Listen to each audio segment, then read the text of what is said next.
Good morning, Hamilton. Happy Tuesday, February 9th, 2021.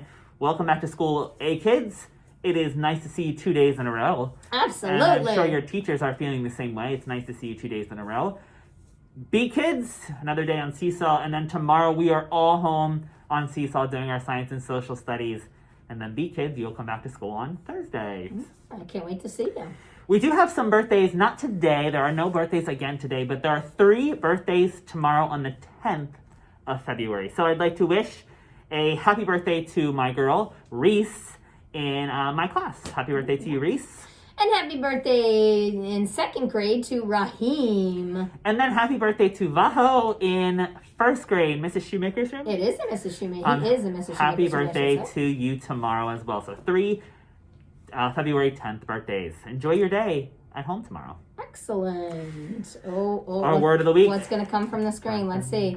It's going to emerge from the quagmire. There it goes. Emerge. Remember, we talked about this word yesterday, meaning to rise or appear or come out of the blue. And we talked yesterday a little bit about making sure that you emerge from your old shell and change. When you have a growth mindset, Yes. I kind of like to stick with this theme. When you have a growth mindset, you are emerging from what you once were or the attitude you once had.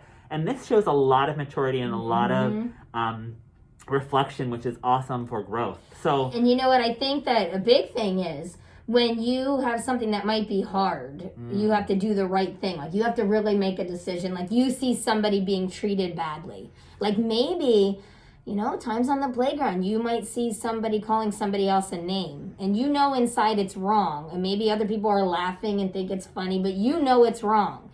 You might emerge with integrity and do the right thing, even though it's very hard.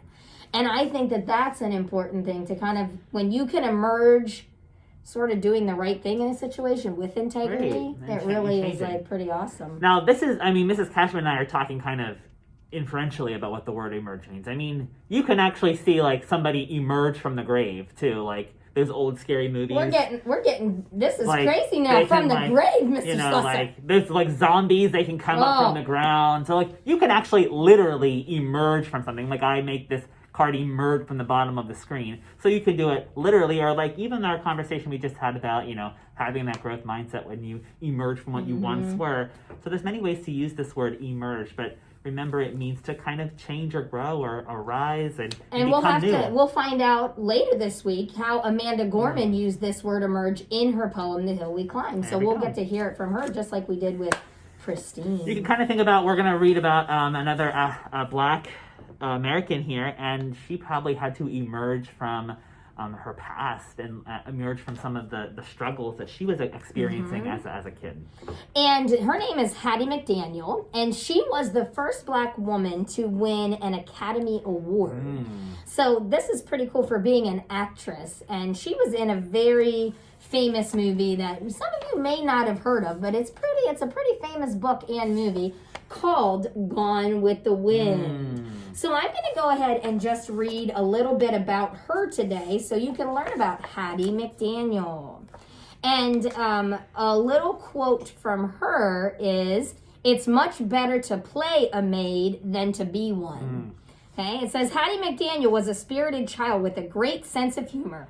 She liked play acting and being the center of attention. Not an easy thing to achieve with 12 brothers and sisters. Hattie never stopped performing. As a teenager, she sang as an amateur on a radio show.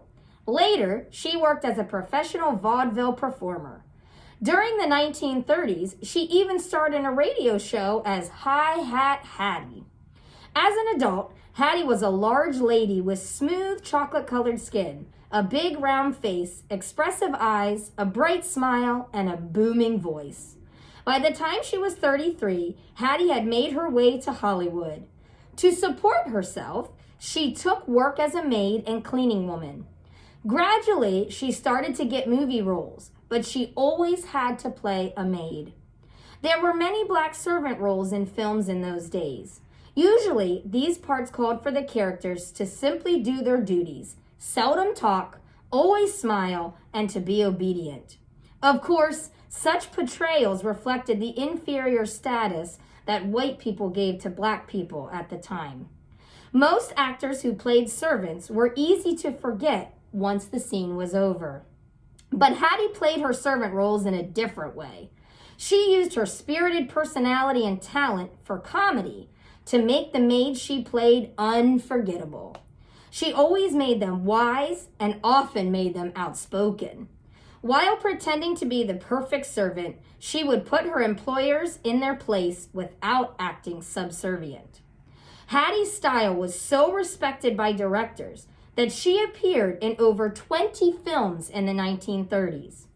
In 1939, Hattie used all of those personality traits in a role as a maid in the famous film Gone with the Wind. The film became a classic, and for her part in it, Hattie McDaniel won the 1940 Academy Award for Best Supporting Actress. She became the first black actor or actress to win an Oscar.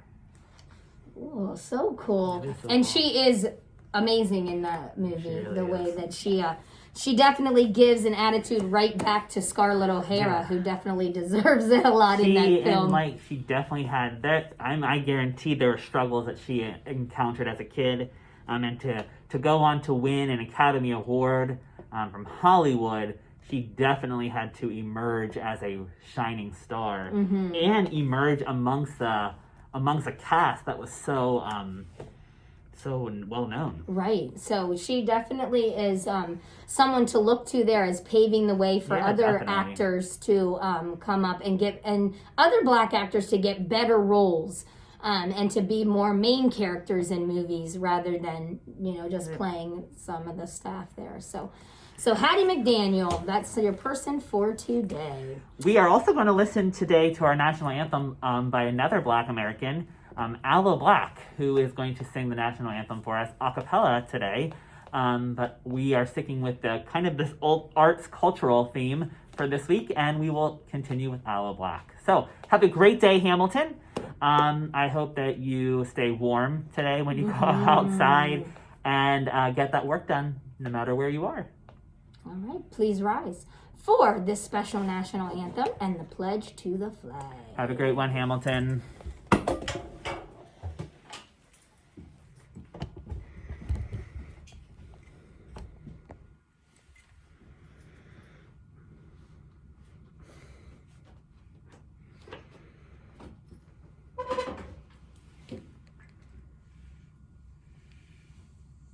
Oh, say, can you see by the dawn's early light what so proudly we hailed at the twilight's last gleaming, whose broad stripes and bright stars through the perilous fight o'er the ramparts we watched were so